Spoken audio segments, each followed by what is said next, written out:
Hey, Molly, Eliza, we're taking a look at the Million Dollar Toolbox, and such a great book because it's essentially Ty and Pat's wisdom of decades of teaching people how to be more effective communicators.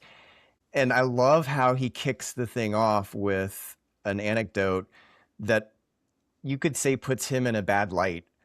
Here's a guy who had been, he says it himself, at the top of his game, and gets this chance to interview Jonathan Winters and is excited about it, but puts the focus in the wrong place, puts the focus on him. And I love reading it because I can see Ty telling the story and his genuine humility and humiliation. Because he was humiliated by having this interview not go the way he wanted, but it cultivated more humility in him, which he then points to being as one of the key things that helps make a great communicator is being humble and not having to be perfect. I love that first chapter so much, mostly because it's so easy for everybody to think they have this ego and they can't show, especially if you're an expert in something, you can't show that you failed at anything. And I love that so much about him, is that he was so comfortable saying, look, we're all imperfect. And not only are we imperfect, I'm going to show you an example of a huge obstacle, something that I thought I was going to nail this. I thought I was going to land it. This is my thing. This is what I do. And he fell short. But instead of it being an epic failure, he's using it as a lesson on allowing that to make you even better the next time. It was not a failure. It was an observation that said, it's not about me. I need to be myself and allow other people to be exactly who they are, which, yeah, that failure for him, which I think is so funny. He's such an others focused person, but he caught himself in a situation that he himself it wasn't his norm either. And those things happen. But I love his humbleness. This is it's such a great way to start this book off. It shows that, oh, these aren't all the skills. No, let's talk about the things that go wrong first. And that's one of the things when we're hearing this interview, hearing Ty talk about the interview with this big name, Jonathan Winters, we think, oh, well, he's already the cream of the crop because he's interviewing these celebrities. But what I love is that what Ty does in him talking about his failures within the interview of over talking about himself, not asking enough questions, making the spotlight be on himself, it translates so beautifully into the Excellence in Speaking Institute, the sessions that we teach. It doesn't matter if you're like Ty and you've been interviewing hundreds of people, talking in front of thousands, or if you're just now starting in an entry-level job, learning how to effectively communicate. It just shows no matter how big you are, nerves can get the best of you. Different settings can get the best of you. And maybe in this situation, Ty was rambling and he didn't even recognize it. But what he did was he used it as what we call in class, we call it a laboratory. And he used it as a laboratory and he said, oh, let me take my own coaching. What could I have done better here? And use that to teach others. He got very granular and he said, I didn't ask enough questions. I didn't put the spotlight where it needed to be. I can think of plenty of times in my own life, and I'm sure we all can, that we've done that, or we left a conversation thinking, did I ask them any questions? Or why was that not engaging? The one thing that I love about the first few chapters of the book is how when people get up to present, they often are just trying to get what's in their head out. And it's almost like a monologue, which I know we teach in our class that it's more than that. This is really more of a dialogue, even if your audience isn't speaking back to you. And I think that was a really great focus and a shift in so many of our classes where people think I need to get up there and just give my speech. The truth is, to close that communication loop, you got to be able to read the people that you're talking to. And that doesn't even, if you're talking one-on-one with somebody, if you're in the middle of going and getting your car washed and you're standing outside and you're talking to somebody, are you having a dialogue or is it a monologue? Because I know that in the book, it just talks about you become so much more interesting when you become interested. And if we take that focus off of ourselves and make it about a dialogue, it becomes more interesting for everybody. Did you guys feel that in the book too? One of the things that I love about this chapter is exactly what you said, Molly, not just about this chapter. This bleeds into the whole book of not monologuing, but dialoguing.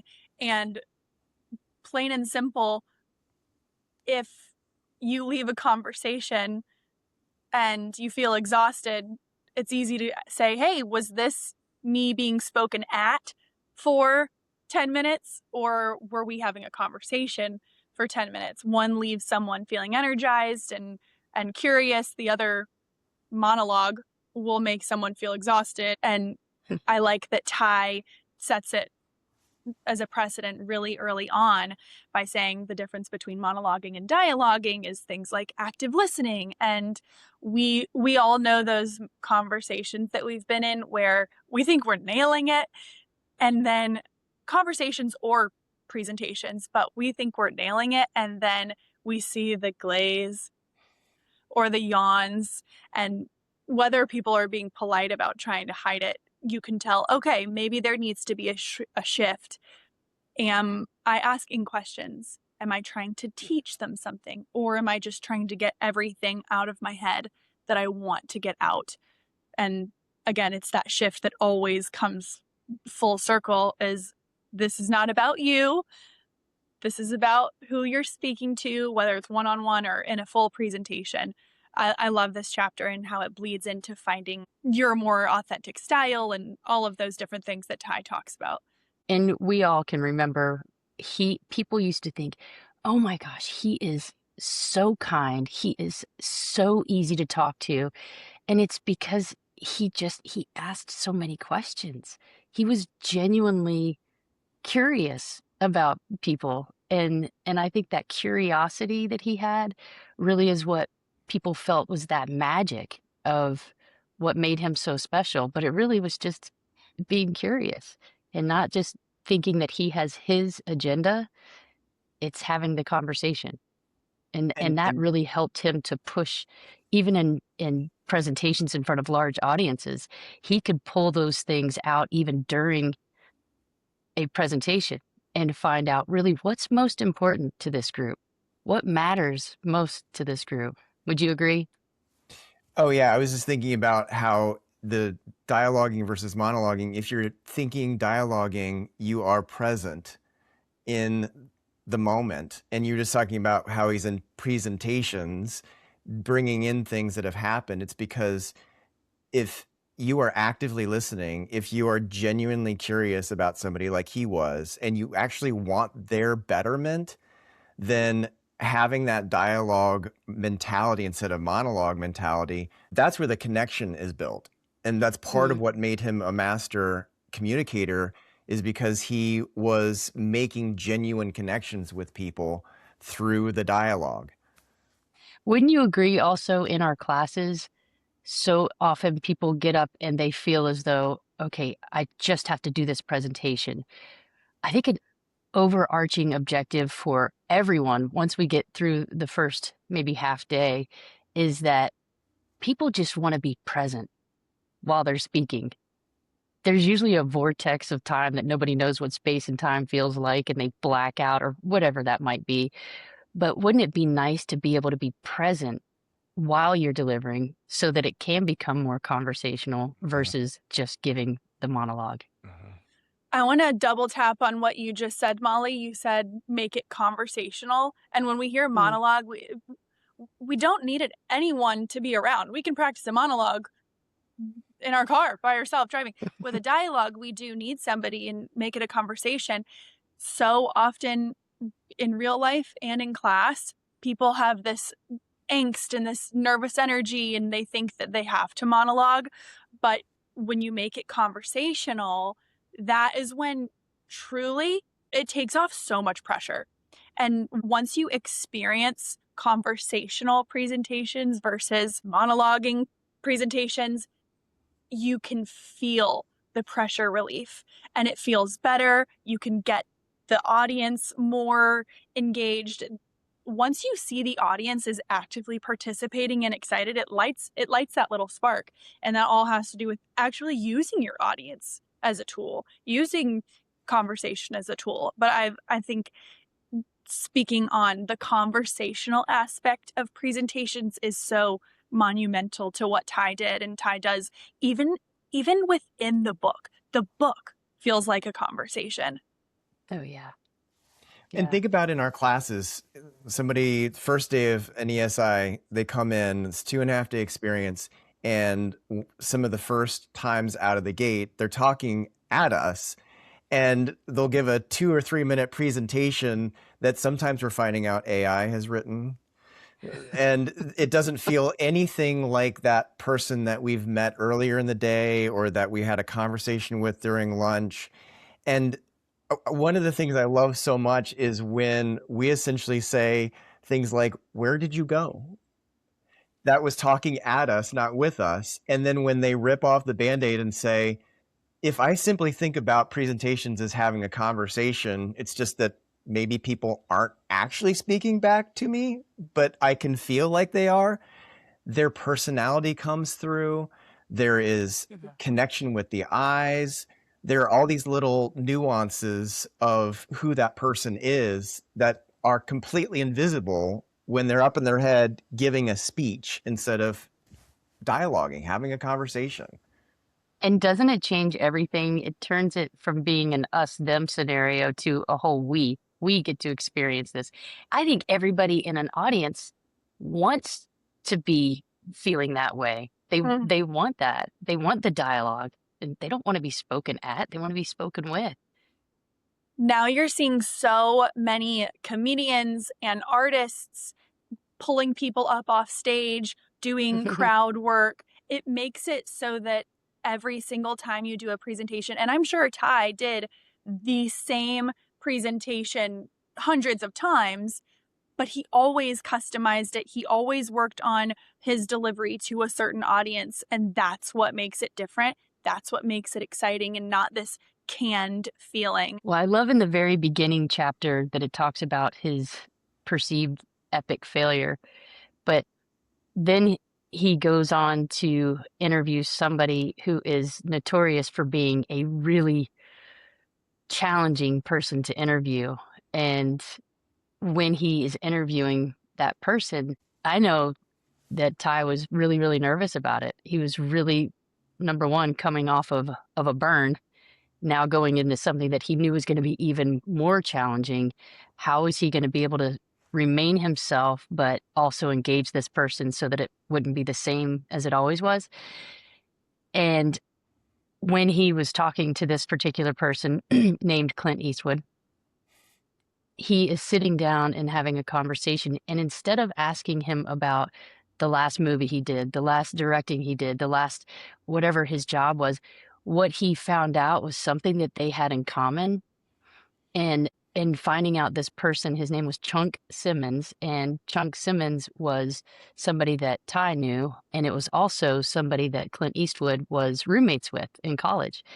And so when he found that small light, that small window, that little connection, and he talked about Chunk, Clint Eastwood turned into a communicator. That man absolutely, his eyes lit up. He engaged in the conversation, and Ty thought it was one of the best interviews that not only had he done, but that Clint Eastwood had done. Isn't that so cool? It was just that small thing that connected the two of them.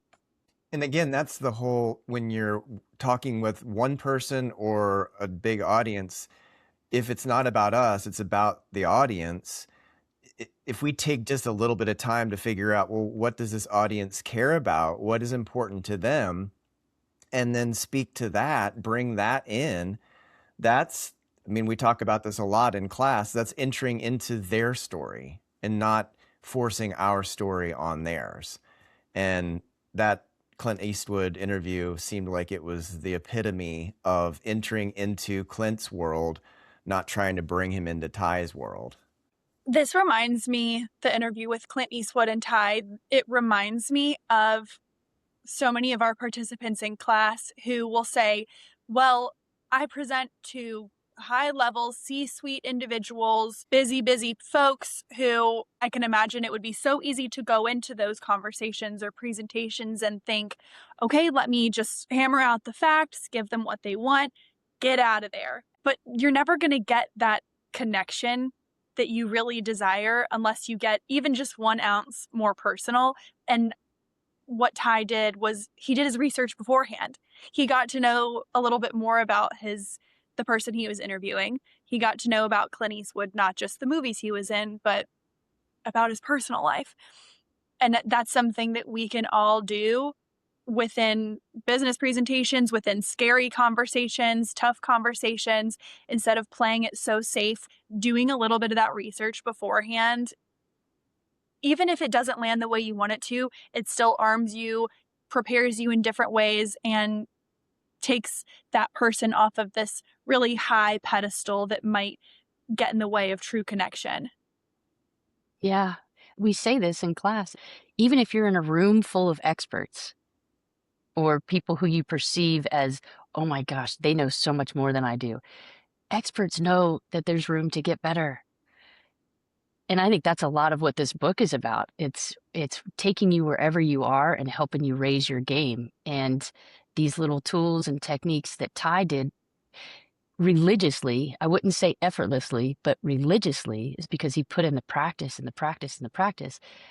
He did so much before the actual presentation that people often would say, oh, he's such a natural. No, he did the work. He really emphasized that so much. And that's where connections can be made more organically, because you're looking at it through a different lens, that it's not about yourself, but it's about how I can connect with everybody else.